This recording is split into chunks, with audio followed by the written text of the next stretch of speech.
আসসালামু আলাইকুম বন্ধুরা, আজকে আমরা আসছি ঘুরতে। এখানে এটা লোকেশন হচ্ছে ঠাকুরগাঁও জেলার রহিষা থানার পুটিয়াডাঙ্গি বাজার সংলগ্ন একটি নদীটির নাম হচ্ছে টাঙ্গন নদী। এটার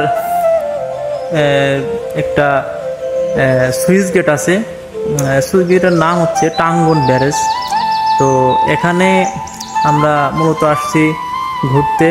তো এই নদীটির পাশে দেখেন এটা হচ্ছে রামনগর রুইসা বিল, রাধানগর রুইসা বিল দেখা যাচ্ছে ভিডিওতে সামনে। রাধানগর রুইসা বিল এটার এই নদীর পাশে। তো এটা মানুষ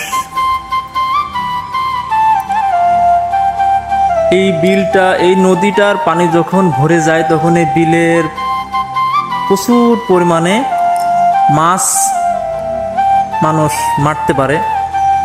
যারা মাছ মেরে জীবিকা নির্বাহ করে তারা এখান থেকে প্রচুর মাছ সংগ্রহ করে এবং সেটি বাজার বিক্রিও তারা জীবিকা অর্জন করে। তো দেখেন চারিদিকে শুধু মাঠ, আর নদীটির পানি যখন শুকায় যায়, যখন পানিতে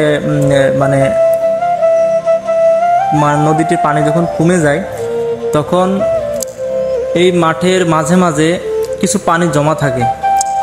এই জমা পানির ভিতরে আসলে মাছটা জমা হয়ে যায়। সেখান থেকে জেলেরা এবং সাধারণ মানুষরা মাছ মারে।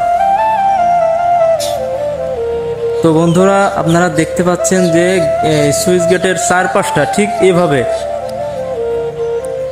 এইভাবে পুরাটা এরকম একটা দেওয়াল তৈরি করা, এবং এখানে অনেক স্কুল থেকে বাচ্চারা পিকনিকে আসে। এখানে দেখো একটা পিকনিক স্পট নামেও পরিচিত এখানে। তো বন্ধুরা, আপনাদের আমি এই গেটটির সামনের দিকে দেখাবো। তো বন্ধুরা, আমি আপনাদের গেটটার সামনের দিকে দেখাতে চাচ্ছিলাম। তো এই হচ্ছে গেটটার সামনের দিকে দেখেন সুন্দর করে একদম নদীর পাড় দিয়ে এবং ব্রিজটার পাড় দিয়ে খুব মজবুতভাবে পাথর দিয়ে আটকানো, যাতে মাটি ভেঙে না যায় এবং জেলেরা মাছ মারে। তো আজ এই পর্যন্তই। আসসালামু আলাইকুম, আল্লাহ হাফিজ।